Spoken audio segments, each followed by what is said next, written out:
back to my YouTube channel. If you've been following my videos recently, then you know that I've been doing a Usmle Step 1 study series, and I'm just trying to give you guys as much information from my experience as I can so that hopefully you can get some comfort in going through your own experience. So if you've seen my last videos, I talked about what Step 1 is, when you need to apply for it, how I studied during my first and second year, and then my most recent one, I talked about what resources I used and how I used them. So in this video, I'll be talking about how I made my schedule. And so like I mentioned previously, I didn't use any of those online schedulers. I think I said Osmosis has one, and I didn't do any of the classes, like I didn't do DIT or Kaplan in class or online. I just felt like those were a little bit too pricey for me, and I know that it definitely can be a good investment into your future and everything with this being a really important licensing exam. But at the same time, I just felt like for me, I could get myself motivated enough to use a schedule and to figure it out, and that I didn't really need an online or in-person class. And there's nothing wrong with those, like they're great if you can afford them, they're wonderful. So I think there are kind of three main things I want to hit on today. One is to determine exactly how long you want to take for your dedicated period, and that is really going to be highly dependent on your school as well as you personally. The second thing I want to talk about is kind of how I determined what my overall structure is going to look like. So, is your goal to get through all of first aid once? Is your goal to try to see all of the information 2 times? I just want to talk about how I figured out what was best for me and then give you some ideas about maybe what you want to do. And then the last thing I want to talk about is how I decided exactly like how many pages of each resource am I going to go through, how many questions am I going to get through, like all of those kind of things. Talking about overall big picture, how long do you want for dedicated? It's actually really hard to answer that question because it's so personal. It really depends on how confident you're going to feel with a certain amount of time. If you're the kind of person who likes to study for a lesser amount of time per day but over a longer period of time, or if you'd rather just hammer it out like 12-hour, 15-hour study days and then do a shorter dedicated. And then it also depends on how many breaks do you want per week, how long you're going to take your breaks, how many practice tests do you want, do you have any events during the dedicated period that you really want to go to?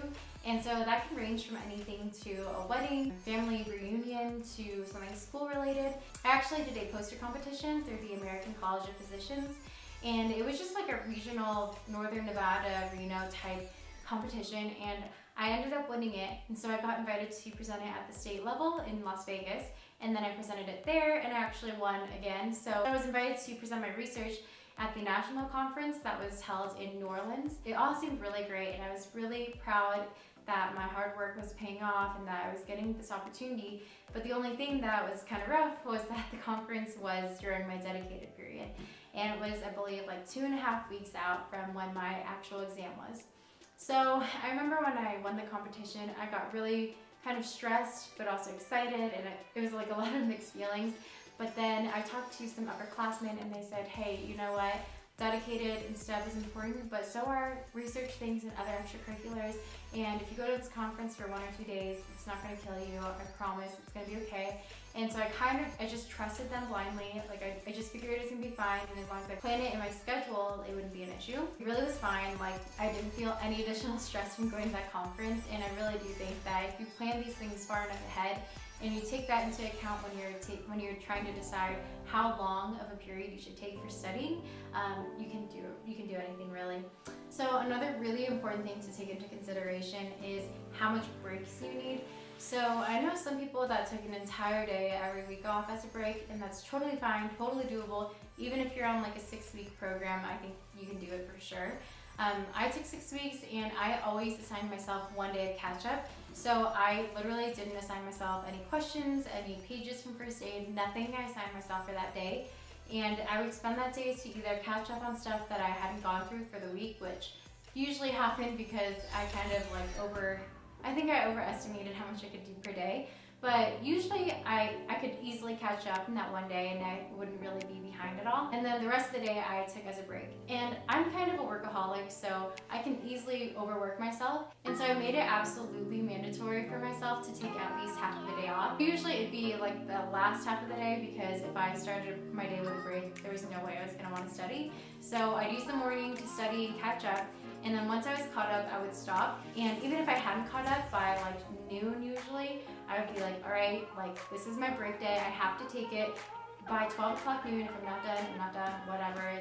Like I wouldn't try to use that time to get ahead of my schedule. I knew I had more catch-up days in the future, so I knew even if I get behind the next coming week, I'd be able to catch up, but I need this break to keep me mentally sane. Once I've caught up for the week, I would put my books away and I would go do something fun.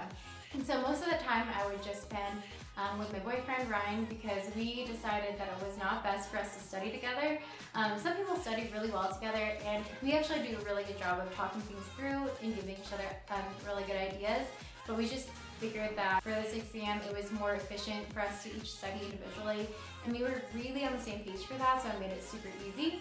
But yeah, it was kind of rough. Like the only time we really saw each other during dedicated period was on the weekend for our half day to 1 day of break. So we'd go on hikes together, we'd go out for brunch, we just kind of enjoy each other's company. And then I'd also spend time with my family, their parents and my grandpa who are living in Vegas. Another thing about scheduling catch-up days is sometimes it just gives you that comfort, because you know that even if you're behind on Monday or Thursday or whatever, you're like, you know what? Saturday is a catch-up day for me, and even if I'm behind today, it's going to be okay because I have that whole morning to catch up with my studying.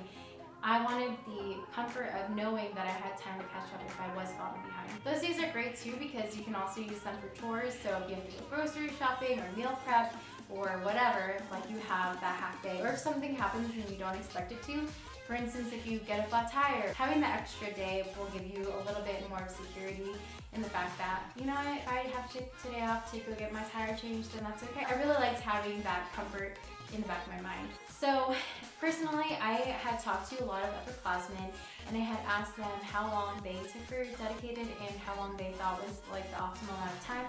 And a general consensus that I got from most people that I talked to was that 6 weeks was either the perfect amount of time or even a little bit too much. And so I personally think that I am a slow learner, and it takes me a lot of repetition to really nail things down. So most people were saying that 6 weeks was too much. So I decided to do 6 weeks for my dedicated. Honestly, it's really hard to tell you like exactly what the perfect number of time is, but I think 6 weeks is perfect if you're willing to study a pretty good amount every day. I was studying probably anywhere from 12 to 15 hours a day, but you don't want to study for a very long period of time. Like 6 weeks is pretty average to maybe like below average for how long to study for dedicated. But if you, for instance, just like can't sit still and study for that long each day, then maybe it's a better idea to take 8 weeks for dedicated, but then only study for like 8 hours a day or something. It really depends on what you think is going to work out best for you and what you're comfortable with and what's going to make you feel most confident walking into that exam. The next thing I want to talk about is overall structure. This really is, again, another very personal thing, and it just depends on what you're going to feel most confident with. I personally, during the school year, would study each lecture and all the information very detailed throughout the block, and then the weekend before the block would end, I would go over like a little bit less detailed, but I'd make sure to go through everything again right like the day before the exam. And so I wanted to do something that kind of mimics that with my dedicated period. And the best thing that I could end up coming up with was using 5 weeks of my dedicated to really go through the details as much as possible for everything, and then use the last week as my cram week. And it wasn't necessarily cramming, like I didn't feel like I was seeing anything particularly new or relearning or anything like that. So honestly, I could have taken my step at the end of 5 weeks and been just fine. But the thing was, I felt more confident walking into the exam, having just recently seen all this material the week before. So I really used that week before as a week just to see everything that was high yield and I struggled with personally right before the exam. I also used one of my cram days during that last week for biochem.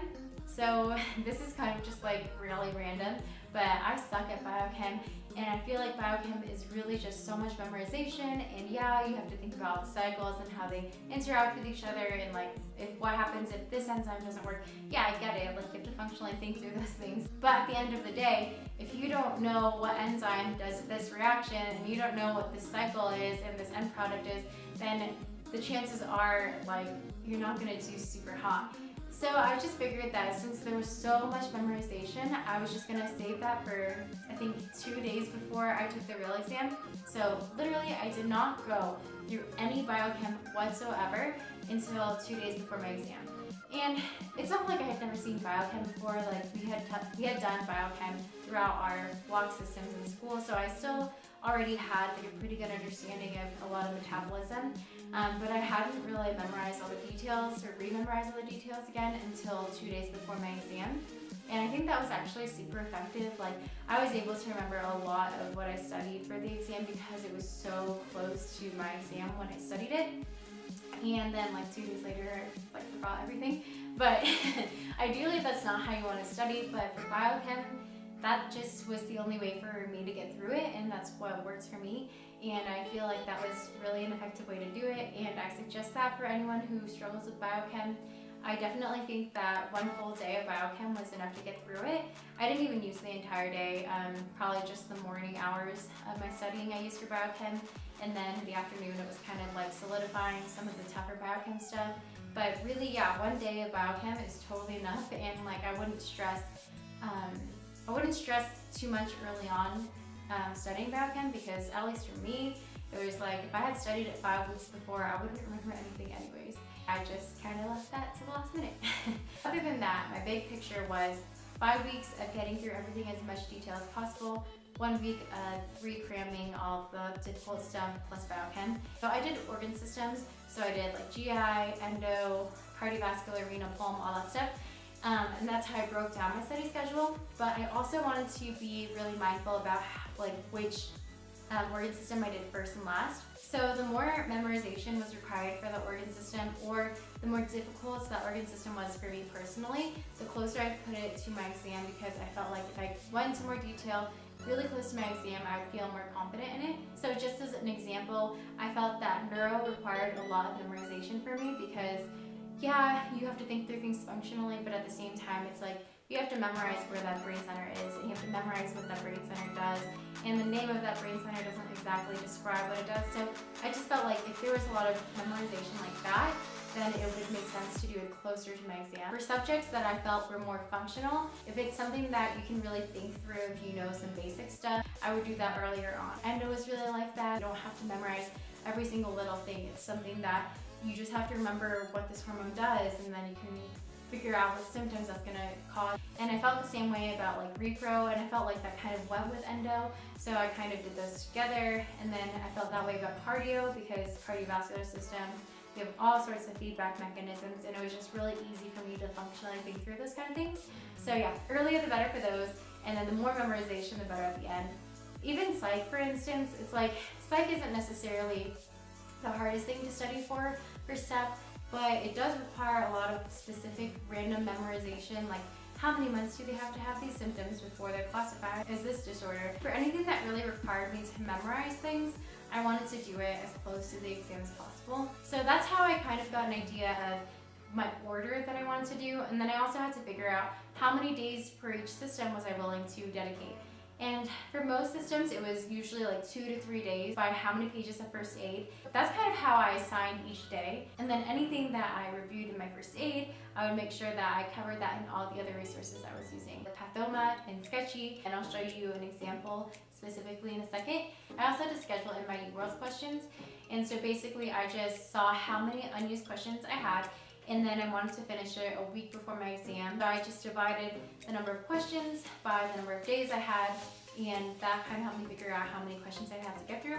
And so for me, based on the few number of questions I did before dedicated started, and the days that I assigned myself for breaks or for practice exams, after all the math was said and done, it ended up in me needing to do just 2 Q sets of 40 questions. So a total of 80 questions per day starting my first day of dedicated, in order to finish in time like a week before my exam. So this is the schedule that I made for myself for dedicated. In my first week of dedicated, I assigned myself some basic path and farm. biochem, immuno. But I can tell you I did not actually do biochem because I just realized that it was kind of a waste of time for me to try to do biochem that early on, because like I said before, I just felt like there's so much memorization that it wasn't helpful to learn it that early. Basically, I just used these 3 days for basic path, pharm, and immuno. Starting this Saturday, I really did actually start adhering to the schedule. You can also see that I kind of assigned myself times associated with like going to the gym or doing QSET 1 and all that stuff. And again, I really didn't adhere to these times because as I learned throughout my dedicated period, that wasn't exactly the best efficient way for me to do it. So I just was flexible and I stuck to the schedule pretty well, but not necessarily those time frames. I'll go over in my next video that I make a little bit more about how I scheduled my days exactly, like what time I woke up, what time I went to the gym, had lunches, dinners, whatever. I'll go over all that in much more detail in my next video. I looked through first aid and I saw what pages micro was on, and it was on pages 123 to 204 in my 2018 edition. And so basically I just figured out how many pages was between 123 and 204, and then I divided that over 3 days because that's how long I determined I wanted to spend on it. So if you see here, it says FA, P, and S. And so FA stands for first aid, P for pathoma, and S for sketchy. So the page numbers correlate with what pages in first aid, but I'd also make sure to go over the pathoma and sketchy that covered the exact material on those pages of first aid as well. If you see where it says week, basically what that was is in my actual timing schedule, I had planned on spending that time going over whatever I felt was my weak points for each of these page number sets. That wasn't really the way it ended up being, and again, I'll talk about that more in my next video. So you can see here that this first week I was actually still in Reno, and I was doing my study schedule here. And then this Friday, March 30th, that is when we actually had to take a CBSE at the school. And CBSE is kind of like a predictor test about how you're going to do over STEM. Did a little bit of advising based on your score on that exam. And then I also have travel because that's when I drove from Reno to Vegas. And that's pretty much all I had for that day. So you see here on April 4th, that's the first day I really started my organ systems. I gave myself a day and a half for endo and repro. So again, I just added up the total amount of pages. So I knew that endo went from 319 to 350. And I knew I wanted to get them done in 2 days. So I would just split them between the 2 days, keeping in mind that I also wanted to start repro on the same day. And just assign myself page numbers, and again, always would do the pathoma and sketchy also associated with those first aid topics on those pages. You can also see here that I did 2 Q sets per day, and I just arbitrarily labeled them just to number them and to know how many questions I had gone through. Not really necessary. I just knew that I'd have to get through 2 Q sets per day. And I didn't necessarily break them down like this, where I do a Q set and then do some studying and then another Q set. Again, talk about that more in my next video. Looking again back at this big picture schedule, you can see that on every Saturday I have in red a catch-up day. So these are the days that I spent catching up and relaxing. So these were kind of like my days off, but not really, my at least half day off. And so my first catch-up day, I actually spent taking the whole day as a break because I was not behind after this week. And then after that, I really did need these catch-up days to catch up a little bit, but did use at least again half a day to relax. Then I also scheduled in my ACP conference. So that's the conference I went to in New Orleans to present my poster and my research. And I had that scheduled in. And then we can see now also in red, my real exam was on a Monday. So I did all my practice exams on a Monday. So the first practice exam I did was on the 9th, and I felt like weekly practice exams were too much, so I tried to do them every other week at first, and then closer to the exam I did them every week. So this first practice exam I did on the 9th, and this one was straight up evil, honestly. I wanted to make sure that my endurance was good enough to get through an 8-hour exam, so I actually did the UWorld Self-Assessment Form 1 as well as NBME Form 17. And I was taking an exam for close to 9 hours, and which was, it's longer than a real exam because each of the MDME forms are longer than half of an exam. So that was painful and miserable. I don't really recommend doing it. I low-key enjoyed it because it made me know that I could get through an exam that long, which was longer than a real exam, so it gave me a little bit more confidence again. So if that would help with you, then totally do it, but honestly it was painful and not truly necessary. And then the next exam I took was on the 23rd of April, and that was the World Self-Assessment 2. And then the next week after that, I took MBME Form 18. And I can tell you that each of the forms are going to give you predictive scores, and some of them correlate better than others, and I'll talk about that a little bit in a second too. So if we look back again, big picture at the schedule, so now you can see in orange that I gave myself certain days for my cram, and I assigned myself certain topics for each cram day. Again, didn't necessarily focus too much on keeping to the schedules, and I kind of just focused on what was giving me the most problem. Again, this says cram biochem, but I did not cram biochem until the second to last day of my dedicated period. I tried to schedule things that made sense together, like endocrine and repro made sense together, so I crammed that one day. Cardio, pulm, renal kind of overlapped pretty well, so I put that all for, I think, 2 days. And then you'll also see here, practice exam form 19. So basically I freaked out and I felt like I needed more practice questions because I had finished UWorld at this point. So I was doing one section of Form 19 every day, starting May 3rd all the way until the day before my exam. Do not recommend that. Don't take a practice exam that close to your real test because the number will freak you out sometimes. And Form 19, I didn't know at the time, but is notorious for being a horrible gauge on your score, and so usually people do 10 to 15 points better than how they perform on Form 19. I didn't know that at the time until I looked it up, so I got really freaked out. The day before my exam, I gave myself an extra catch-up day, but really the day before my exam, I didn't do anything. I studied for maybe 2 or 3 hours, and then I just took the rest of the day off, just watched a movie, relaxed, went for a hike, had a nice meal, like really just tried to relax. And I got up really early that day so I could know for sure I'd be able to get to bed early that night. And then, oh, that was anticlimactic. And then, dun dun dun, we have my exam day, May 7th. If I can, I'm going to try to make this schedule available in my description box. Again, you don't have to use this exact schedule, but if it really does help you, then totally use it. So now is the time of the video that I'm going to show you my progression of my practice exams. I will be showing you my actual scores on these practice exams, just to give you an example of the type of progression that you can see over dedicated. We're all very different, and some people are gonna improve way more than I did. Some people might not improve as much as I did, but I just wanna give you an example of what you can do over a 6-week period, like how much you really can get accomplished. But I also wanna respect the fact that not everyone wants to know. I think I'm definitely that way. Like, I do not want to know anyone's step scores. I'm really not interested. I'm happy with how I did, and I think that just knowing other people's scores would make me feel some weird pressure or stress or something like that. So I really just like try not to know how other people are doing. So if you're like that too, then go ahead and skip ahead a few minutes. I'll try to put the time up in this window somewhere about where to skip to. So yeah, let's go check out how I progressed. Here is the actual report from the first CBSE that my school had me take. We all had to take it early on in the second semester, so we took this on January 12th.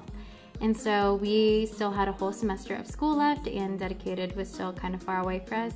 Like I said before, I didn't really start gearing up until January, so at this point I hadn't done any additional studying from, you know, what I studied in class. And so we scroll down, we can see I didn't do super hot. Pretty like average in most places, and then pretty low in certain places. Obviously biochem did horrible, and then apparently not great at MSK or multi-system processes. So it gave me a good gauge of what I needed to work on and where I was weak. And then they also give you a score. So in this top right hand corner it says 67, and so that correlates to this score breakdown up here. And a 67 was somewhere between a 190 and a 195. And so at that point, I low-key was really freaking out. The passing score as of the year I took it was a 194, which is up from the previous passing score of 192. And so at this point, I was nervous about passing it. But then I also thought to myself, okay, it's only January. I have so much time to improve my score. It's gonna be fine. So January, like I said, this really got me motivated and started getting me on track to really start studying. So our school had us take a second CBSE in March right before dedicated, like I showed you on my step schedule. But before CBSE, I wanted to take an NBME just so I kind of had a good gauge of where I was. I took Form 16. More recent forms are higher level, are like the higher numbers of forms. So Form 16 is the one that I took a couple weeks before my last CBSE. And so if we open it, definitely improved a lot. This is again after I really sat down and started studying a little bit come January. So I have my score right here in the top right corner, and it is a 500. So then we again scroll down to the score report, and a score of 500 correlated with a 228. So at that point I felt pretty decent because I had the confidence that I was going to pass at this point because I was scoring a 228 and I was doing better on my question practices, and I was really feeling like I was starting to retain material. So I went up from between a 190 and a 195 to a 228 in about 2 months. On March 30th, like I said before, that's when we took our CBSE for the second time for our school. And so this is the score report. Scroll down and you can see I got an 86, and obviously had markedly improved from my first CBSE. And so an 86 correlates with a 240. So I was starting dedicated with a CBSE score of 240, which made me feel comfortable for sure. I felt pretty good about that, but I knew that these numbers aren't perfectly correlating with step scores, and I really wanted to set myself up so I could be able to do a competitive specialty if I wanted to. I really still don't know what I want to do as of right now, but I wanted all the doors to be open for me, so I just really wanted to push myself and see how well I could do. So unfortunately, like I mentioned in a previous video, I no longer have access to my old UWorld account, but the next practice exam I took was a combination of UWorld Self-Assessment 1 and NBME Form 17. So on my UWorld Form 1, I ended up scoring a 260. And I was like, oh my gosh, how did my score jump so high? But then I was curious, so I kind of looked into some Reddits and some blogs and stuff, and everyone said that the UWorld self-assessments were a really bad gauge of score and they way heavily over-predicted. So I was like, okay, like there's no way I was scoring a 260 a couple weeks into dedicated. And so I also took the Form 17 NBME that day. And there I saw a more modest improvement, but more realistic improvement. So as you can see here, on April 8th, I did a lot better, but not as good as UWorld said I did. And so here you can see my assessment score was a 600, and if you scroll down, a 600 correlates with a 248. So my score jumped 8 points in a little bit under 2 weeks. I took the next practice exam about 2 weeks after that on April 23rd, and I used the UWorld Self-Assessment Form 2. And again, I went into it with the mindset that it really overestimates scores, so I wasn't gonna really see that score as a progression in my understanding and knowledge. And instead, I kind of just used that as a learning tool, as most of UWorld is. And I got a 258 on that one. I took my last planned practice exam on April 30th, so that's 1 week out from my exam. And I ended up doing a 630 on this one. And so again, we see a pretty good improvement here, but still, it's the stupid evidence-based medicine and biostats that always gets me down. And so scroll down to a 630, and a 630 correlated with a 255. So at that point, I was 1 week out from my exam. I was feeling pretty good. I got a 255, but the few days leading up to my real exam, I got really stressed out because I felt like I needed to study more and do more questions. So I ended up buying CBSE Form 19, and I would just do one section at a time. So there's 5 sections. And so when I took that, I didn't do as well, and it freaked me out a lot. My score went back down to a 600, which again correlates with a 248. And I was freaking out because I had just gotten like a 255 my last practice, and now my score has gone down by 7 points, and it's like 2 days before the exam, so there's not really much I can do. And then just to try to, find some relief, I ended up going onto like Reddit and different blogs, and everyone had said that this Form 19, was like the most evil of forms. It was like the most difficult, and everyone's true score ended up being 10 to 15 points higher than their predicted score. And I can definitely say that's true. Like Honestly, I wouldn't even mess with Form 19 because it'll just mess with your mind.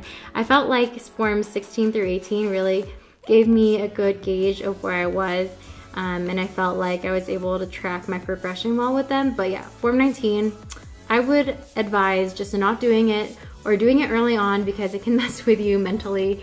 If you do end up doing it, just know that your score is probably going to be like anywhere from 10 to 15, maybe even 20 points higher than what your predicted score is based on that exam.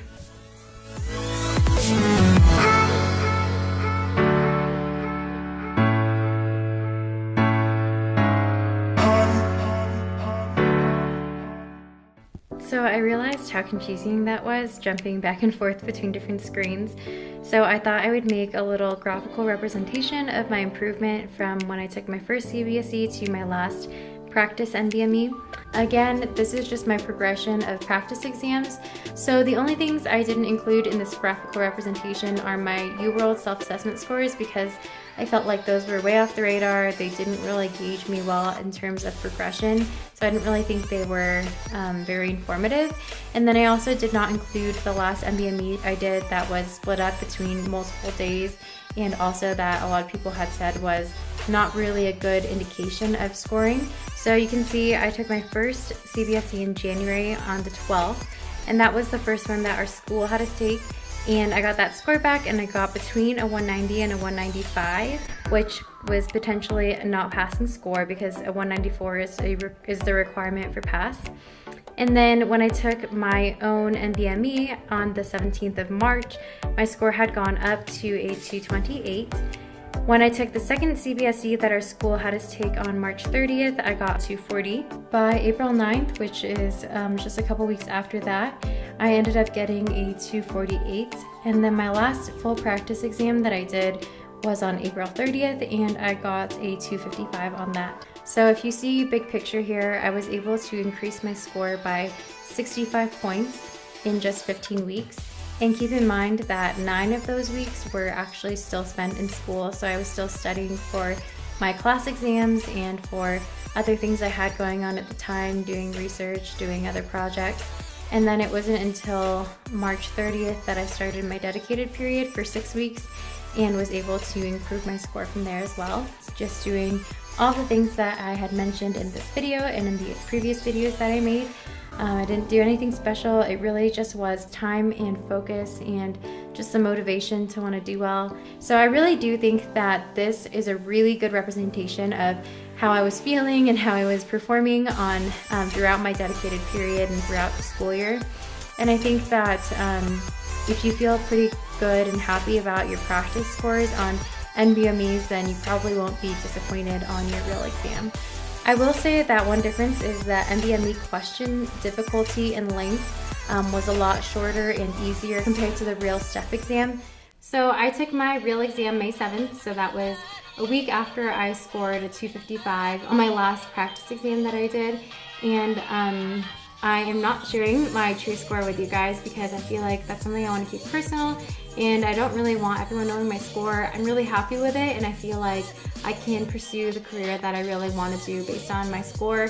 Obviously, there are so many other things that matter when we're applying for residency, like your Step 2 scores, how you do in school, AOA status, research experience, work experience, volunteer experience. So there's so much more that goes into applying to residency, and STEP score is just one thing, and it's also just one thing that I want to keep personal to myself. And the only person that I've really told my score to, other than my family obviously, is Ryan, because this is a big announcement and I haven't really told anyone yet, but we are planning on couples matching. So if you have any advice about couples matching, please hit me up and send me some messages, give me some advice, because I would love some guidance.